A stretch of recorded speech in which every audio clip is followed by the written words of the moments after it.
everyone. I promised a while ago I would stop saying it's been a while, but it's been a while. This comes from the fact that I've had a chance to do book review. I got an advanced reader copy of a book called Flight of the Hummingbird. Here's the magical cover of it. I'll add it in post, hopefully.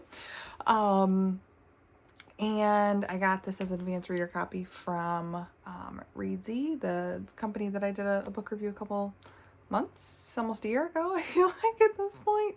I had a chance I had some downtime, so I figured I would take some time and do another book review and kind of like change up my reading habits. This was an interesting read.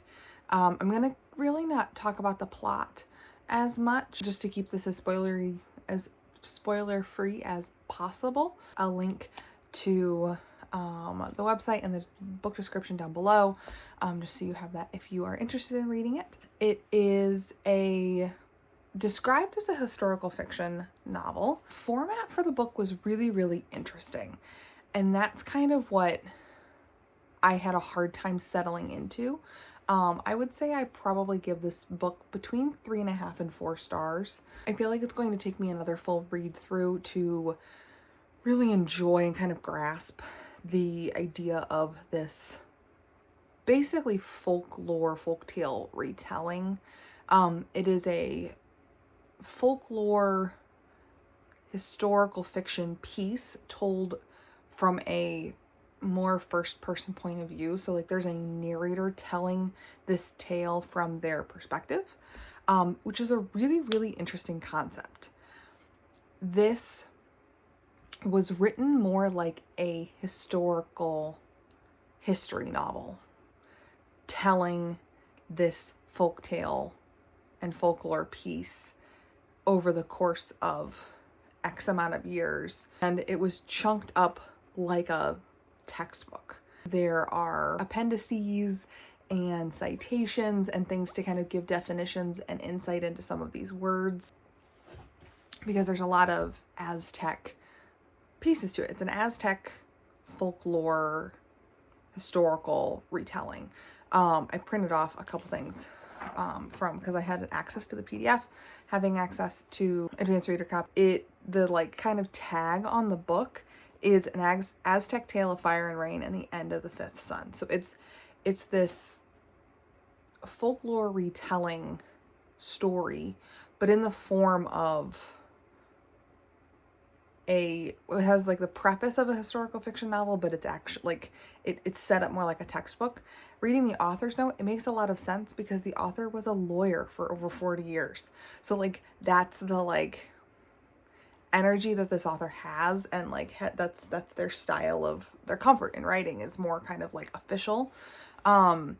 It was so interesting to read this book, but it really is going to take me, I think, another full read through to really kind of get it, or have like way more time. But it feels more like you're reading this history textbook, and I'm a history lover. That is who I am. I think kind of rereading it and kind of dissecting it a little bit more will give me a lot more appreciation and insight into the story. But there's photos throughout the entire story, so this is just a chunk of one, and like these pictures are throughout the entire thing. They're all cited. They're beautiful additions to the story that it's telling, which I think might be also why like it feels more textbook than a historical fiction novel. Overall, I really enjoyed this read through.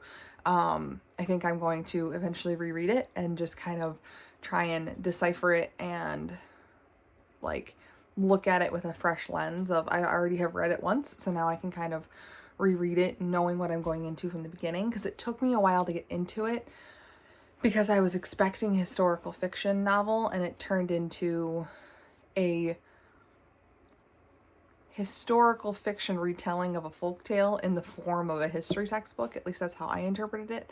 And so that was a little jarring to kind of settle into.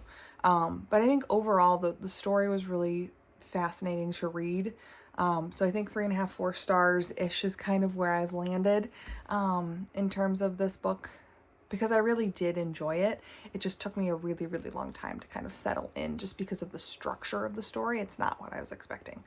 But overall, highly recommend if you are a person who enjoys history and wants to kind of learn about a story and a folktale that aren't really told. The historical fiction universe is taken over by World War II. It just is. 90% of what I've read historical fiction wise is World War II, and I'm continuing to try and like get out of that. And this is one of those things where it was like, hey, this is something that I don't see often in historical fiction. Let me give this a try. And it was a fascinating endeavor into the Aztec world.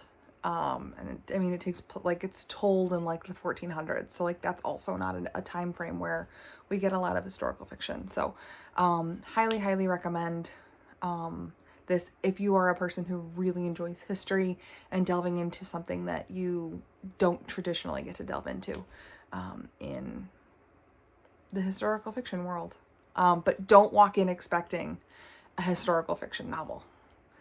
Walk into it expecting more of a fictional retelling in a fictionalized way, but a more history textbook, more textbook kind of style, literary essay style of story. So anyway, I hope you all have a wonderful day, and I will see you guys all whenever my next video is. Goodbye.